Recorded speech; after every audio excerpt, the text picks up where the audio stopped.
I have been a co-host with Lee for more than a year now. And Hello. I, yes, hi. I am from Cambodia, and I live through the horrific experience that destroyed our country. That's the Khmer Rouge communist regime. When they took over our country, they destroyed our life in our country, and I was able to survive. Believe it or not, there are 2 million people who did not make it, but thank goodness I am here, just to say the least, that I am more than grateful. I am content that I found my place, found my peace, and no more resentment. Just enjoy my contentment to be in a peaceful country and surrounded myself with beautiful people like Lee. So that's all I want to say. Oh, I want to show my book. This is my book, How I Survived the Killing Fields, and it's available on my website, sarahim.com. And I'm now a speaker. You can request me to speak to inspire your audience if you need to. Lee and I, we can help you that way. So back to you, Lee. Oh, thank you. Wow, there's a couple glitches. My mom just walked in, and that was my mom. Everybody, if you have not met my mom, you have now. And the second thing I want to say is that, I want to get this zit. This is not a zit. This is a Don't bug worry. bite that I know it does appear painful. I want people to know that this is not hurting and I'm okay. This is just a bug bite on my face. And I usually very content on TV, but right now I am a little conscious about my big things on my lips. So I just want to get that out of the way before we go on. So yes, like Sarah said, we have been in this platform for a little, actually, 16 months, and been very, very happy, content that we own this beautiful place, space that we hold for people who come to share with us their thriving story. And today's theme, this month's theme, is about contentment.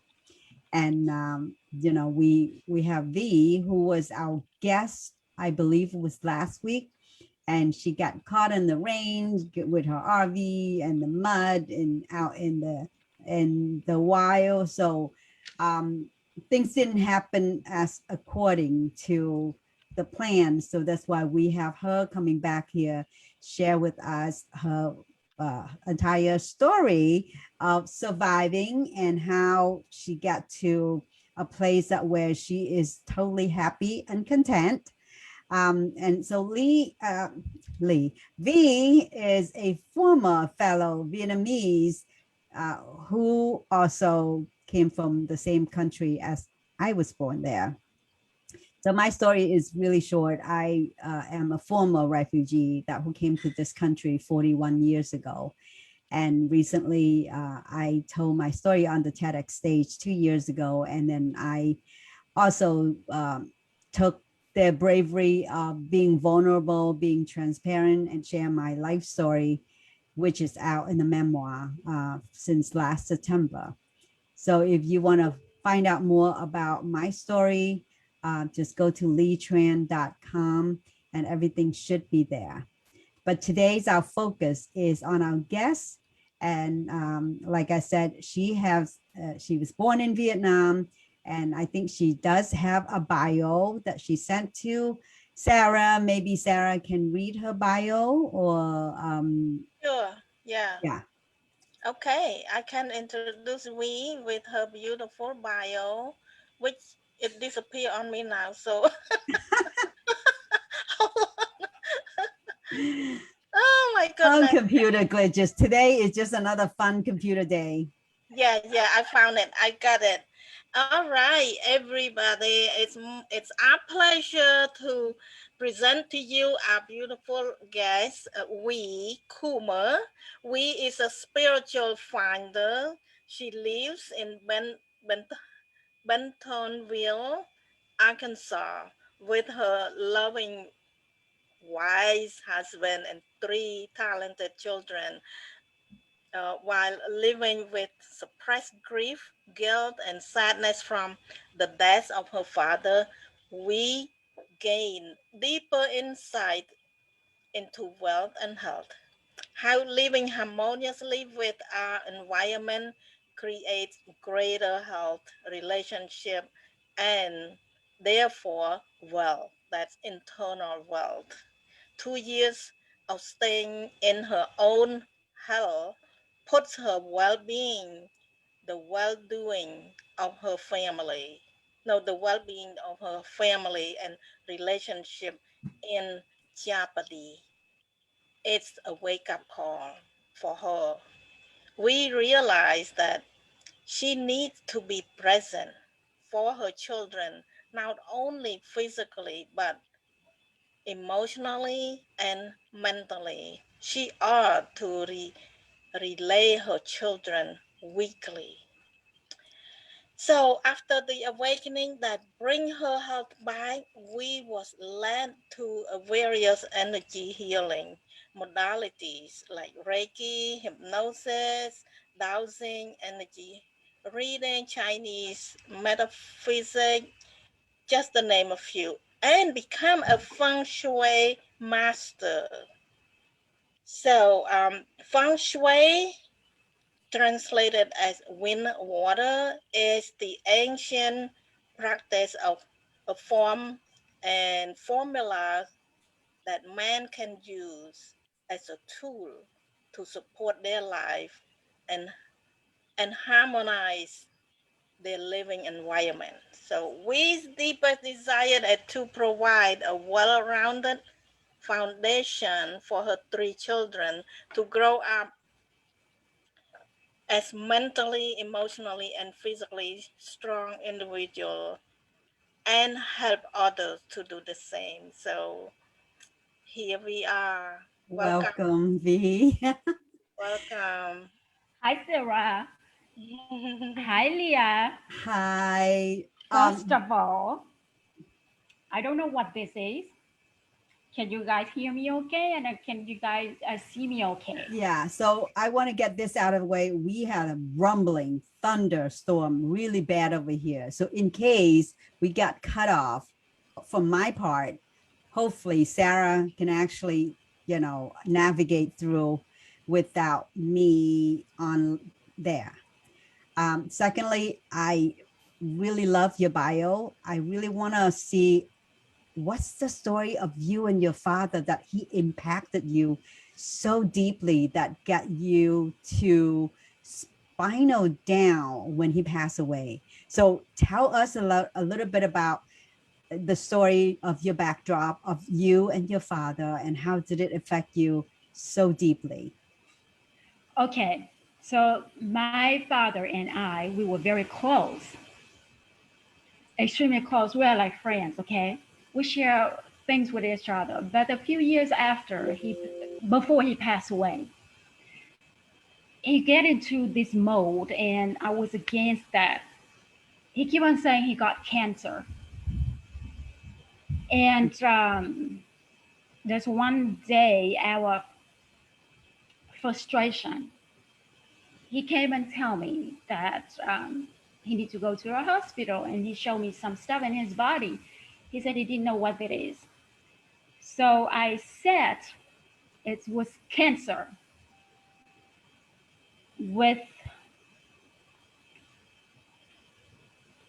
something like paying him back. That's what he wished for. So now he got it, and I regret that later.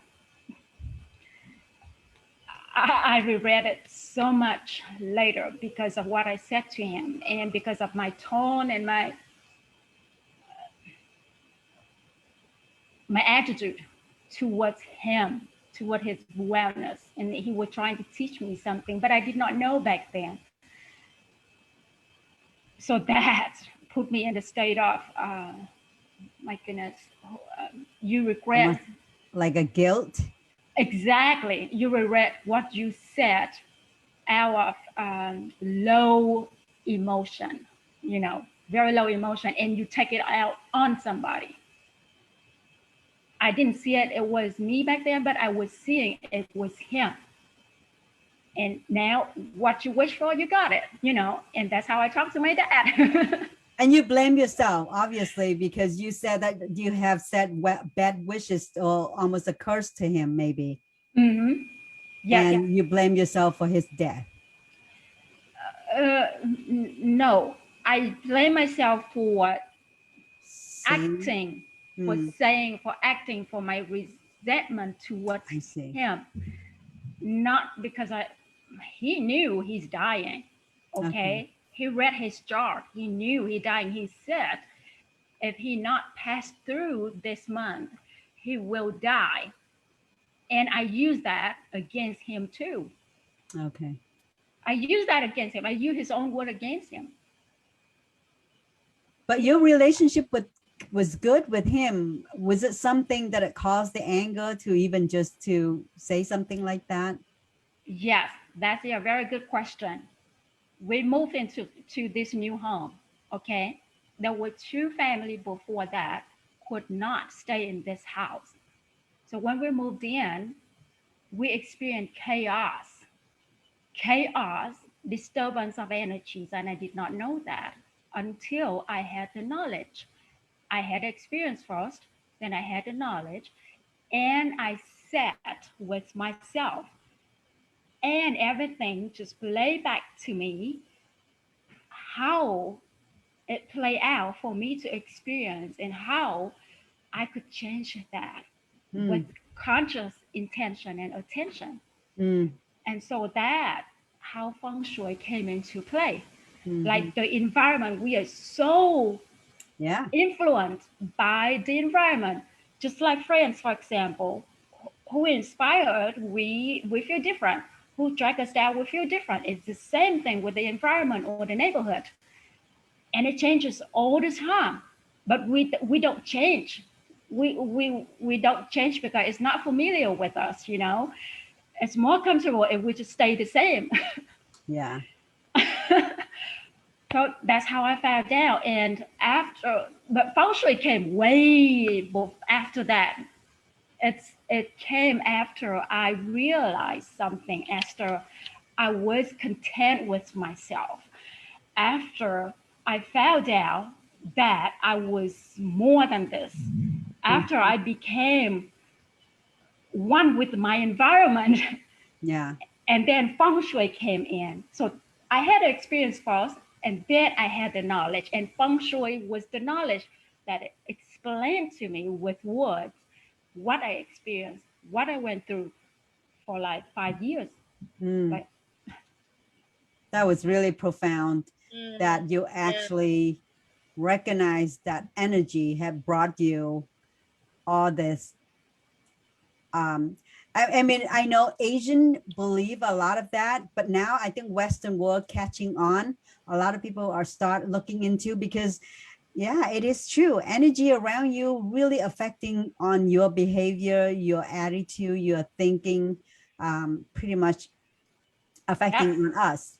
Yeah, and if we are not conscious of it, it's pretty much driving our emotion, our thought, our action. Yeah. But we know, and we disconnect ourselves from it, we detach ourselves from it, and we are sitting here and observing how energy influencing us, then we can change it with our thought. Just that, because we are very powerful. Like we put ourselves in misery, or we put ourselves back into the happy state. Yeah. Like it's just a choice. It remind me a lot of time. I know you probably practice a lot of that, because I know my family does. When you buy a house, when you move a piece of furniture, even when you displays the coffin where it's facing, everything's got to be, you know, at the feng shui's got like super duper important. The date, the time, the facing where the sun, you know, it's like, I know that my mom go through the whole kit and caboodle every single time we do something about important event. Is that practical? Is it completely, I just want to ask you, is it completely make sense? I know that sometimes we believe in that, but sometimes is it like, is it all solely basing on that for the belief, or should we be balancing? I know that you mentioned the choice is very important, and sometimes the choice could determine your own feng shui. Exactly. That's our mental state. It's very important. So if our mental state is strong, then Mhm. feng shui does not affect us. Yeah, The energy in the environment does not affect us because we have a strong root already. yeah, Okay. So it's mind body connected. So our mind's already strong. Our body connect to it. So it's in the rhythm. It's in a natural flow. But then our mind is not in the state of wellness, then we are vulnerable to everything that comes to right, us. right, For example, the tornado comes in, our mind is strong, we know that it's time to get shelter, right? But we're confused, we don't know what to do. We're standing there, it hits us. It's something like that. So yeah, our environment, we can't escape that. We either live with it, understand it, flow with it, then our life be better. right.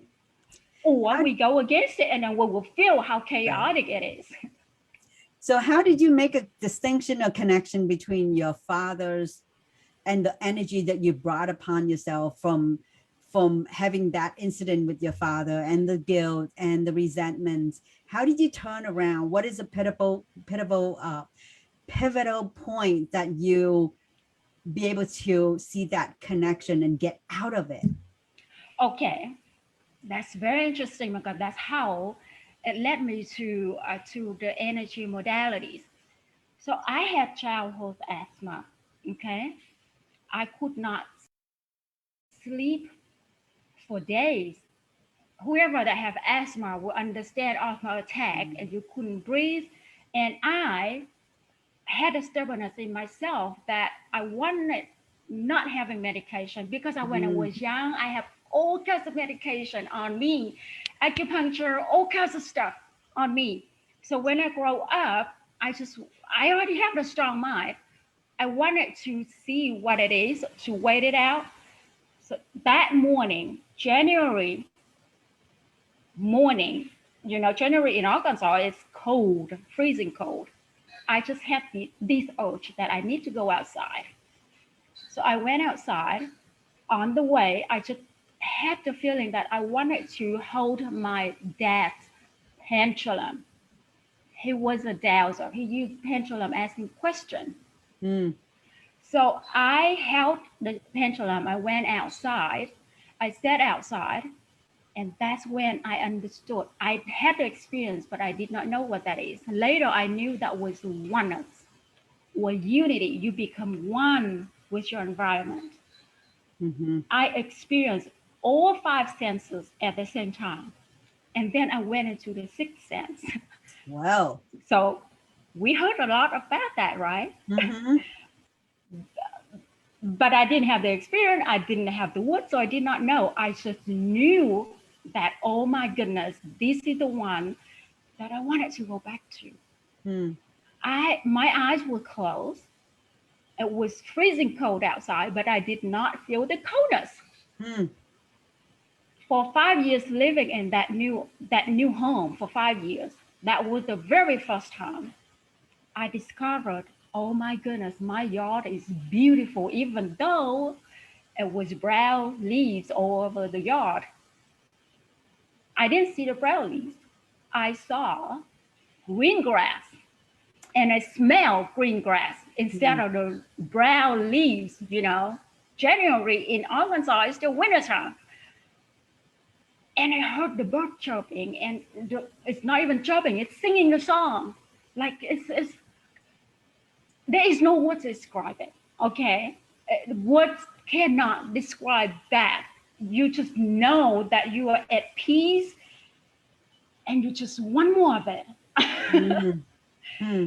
And I saw coloring, even though my eye was closed, and my hand was holding my dad pendulum, and I saw a big white wolf. It's not a small one, a big one on my right side, looking at me with beautiful blue eyes.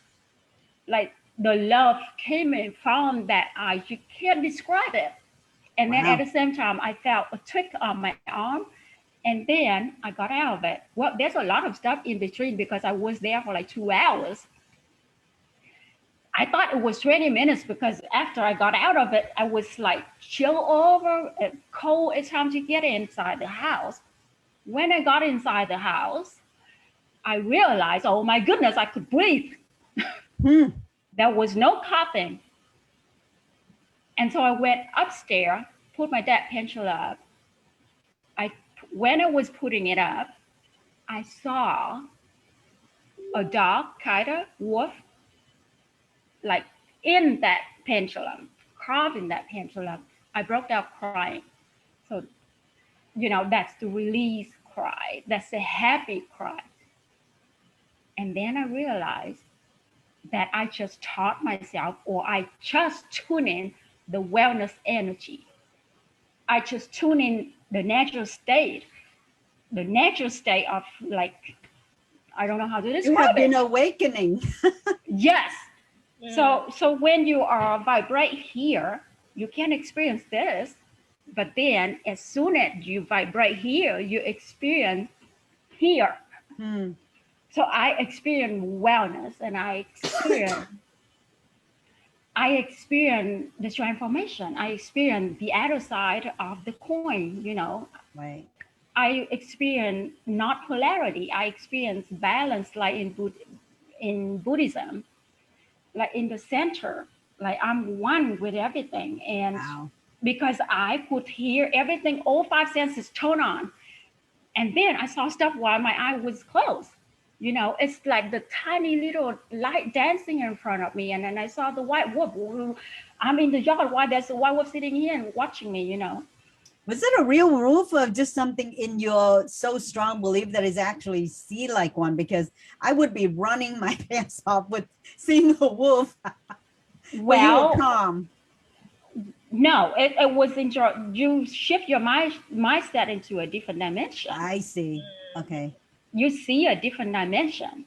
Like that. See. That's the sixth sense. You Okay. experience stuff that your physical eyes can't see. And you just know. You can't explain it. You just know. That's amazing experience. So that is the divine moment that snap you out of whatever that you stuck before. Yes. And so that was the connection. If it wasn't for me holding the pendulum, and it wasn't for me to just took it, like I got the hunch and I took it, I acted on it. That's very important. And it's probably because I was in a desperate state too, when we are down and we just so desperate, we don't know what else to do, and there's something just thrive us and just drive us, and then we just go for it. And I was so grateful that I took the step. I did not question myself, and I took it. And in return, I had that experience and that the connection, because I wanted to hold that pendulum. But that's your high moment. Your high moment. Yeah. How, tell us like the step before that. How did you get turned around? Did you pray to your dad? I think, that's probably your dad coming back as a wolf. I mean, what is it? The night before, the day before, the moment before, the weather, the place where you were rock bottom, and then you have that epiphany of, finding all those balances. Yes, good question. Because I said to myself, this is not living. You snap out of it yourself, I think. Yeah. I said, this is not living. It has to be better than this. I have to do something about this. And I see. yes, I snapped myself right at that moment, it's called contrast. Yeah. It Your calls strong wills. contract and expand. So you got the contrast, you experience contrast, and you're longing for something else. And because the contrast was so strong at the same Yeah. time, the thriving force, the same force, it's just on the other side, Yeah. but it's the same strength.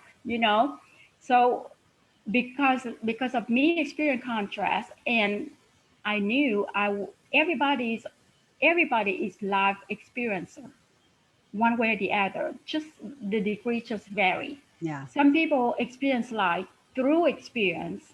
Some people experience life through, like sitting on top of a skyscraper and look down to life. Some people experience life by sitting in a basement and look outside. Yeah. I'm the one who has to be in it to Hmm. know what it is. So I think many times survivors do that. Either you swim or you sink, and you have to exactly. find a way that you're saying that. I think your own conscience. So I want the reader or the audience to know that we are our own survivor. You just have to make up your mind when you want to get out of it. And many of us here, like I'm sure Sarah has probably had a moment in the jungle, say that either I'm going to step the next step, I'm going to get blown up by mine, or I'm just going to keep going and hoping that I got freedom. And the same thing with my family. So it is really strong. Our minds is powerful. Yes, It is so powerful. yes, yes. So we gotta learn to use it toward Mm-hmm. positive outcome, toward what we want. Because before I become awakened, I'm pretty conscious to some extent, but Yeah. still, after you pass that point, you look back and you thought, oh my goodness, how would I do that to myself? Yeah. It's just a habit. And Right. we do it without knowing it, without noticing it. But that was life. Right. It's beautiful when we realize it, and we are not beating ourselves up. We thank you for the experience. So we on the Yeah. other end of the stick, we'll be able to look back and my goodness, I done this, I did it. That's life. At the moment that you decide to climb out of that hellhole, you just say that I'm not staying here. Yeah. I'm gonna climb up. Mm-hmm. Yeah. And that I think that's pivotal. Yes, that's the statement that you have to do for yourself. Hmm. That's a Nobody can step. climb for you. You gotta climb out. Exactly. You Yes. gotta climb out. Or when you argue with your spouse, for example, I'm not doing this Right. again. Yeah. We're not doing this again. Right. That is So just beautiful. That is Mhm. so powerful. I think the lesson of how you get out of it help us all to look into our own situation. I mean, like COVID is really bad. Mhm. Yes, it's causing a lot of death worldwide. But you have a choice to stay here and mope and complain, or you're going to say, I'm going to do something. So when things get back together, I have something to show up for. Yes, yes, definitely. It's a choice. It's the freedom Mhm. that we have. And Right. so if we don't make that choice, we just deny our own freedom. Yeah. That's beautiful. I Mhm. really love the story. And I know that there's so much more to it on what you're using that intuition to not just helping you, but also helping other women, other people that we all do. I think, it's like the reason that we are here in this platform is the reason that we want people to know that they have the power to navigate their own destiny. They don't have to get stuck. They don't have to be there. They can be content when they want it to. And I think the Exactly. important thing is when you want it to. Yeah. That's when it's going to happen, when you really want it. And when you want it, you're gonna have to drive a 89 car, or an old car or the new car. Yeah. Of course, we want to drive a new car. We want to to get it there fast. But remember to enjoy the ride. Yeah. That is more important. Right. That is Right. the most important. Yeah. Like you ask for something, you experience contrast, and you want something better, right? Yeah. But then you forget to enjoy the journey. You forget what on the No way. rush. No need to rush. Exactly. Like you have to stop and enjoy every moment, Yeah. because if we too rush, or we don't take our time, it's not life anymore. Life is I'm not talking about lazy or laying back. I'm talking Right. about engaging. Don't autopilot, right? Exactly. Yes. Yes. Like we conscious, we put our awareness where it needed to be with our Right. choices, because that's our power. That is beautiful. And I think moments like I said, even COVID, just take the time to reflect, to go back to the place that where you think you stuck, and see the lesson, the valuable lesson that we can learn, and how can we get out of that and enjoy that moment. Like you said, V, I am so glad that you're not only awakening, getting yourself out of it, but also appreciate every single breath that you're taking, because After with you can't breathe. asthma, yeah, asthma, they don't spare anything. So every time you can take a breath, you can breathe. That is the time that you could thank God and count the blessing, right? That we all Yes. do. We Yes. don't even have to have asthma to do that, because life is so precious. Your breath can be taken away any moment. Right. So We are so good at it that mhm, we take it for granted. exactly, exactly.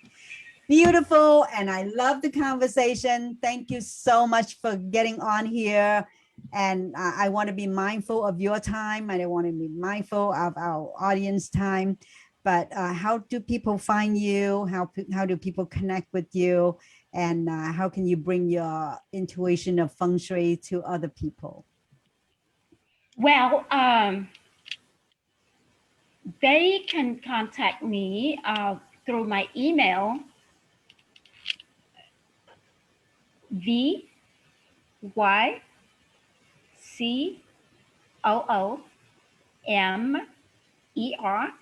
that's my first name and my last name, at gmail.com, or through my phone number, 479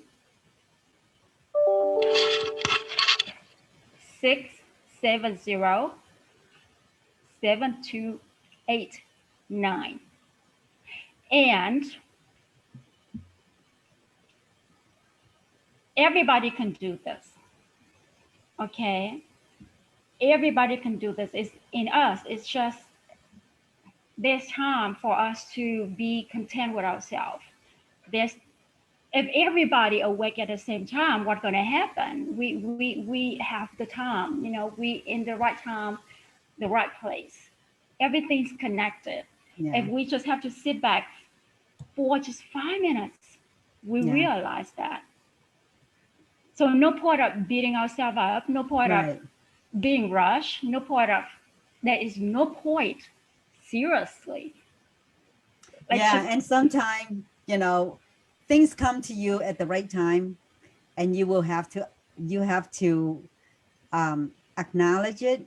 Mm-hmm. And like you said, don't beat yourself up, because it is okay if um you feel you're not there yet, but you know that you're working on it. Reach out.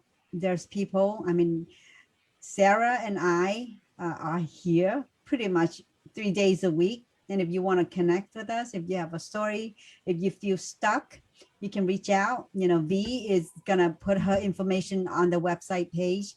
And we have so many guests that be able to help you. And this is the platform that we want to give back. This is the platform that we want people to not feel stuck and to be able to be happy and content. And thank you for sharing your beautiful story. We love it. Thank you. Thank you for having me here. I hope that my message will reach to the people that who needed to hear.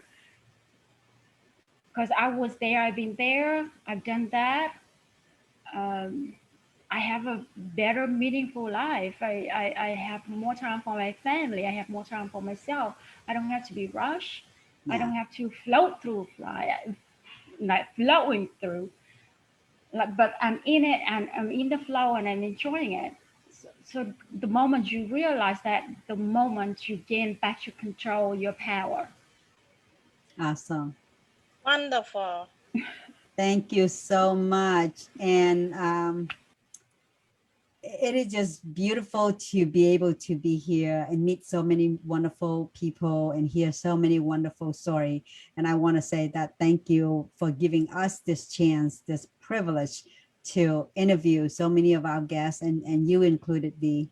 And we'll just want to say that we appreciate you and everyone who come onto this platform and share your story with us.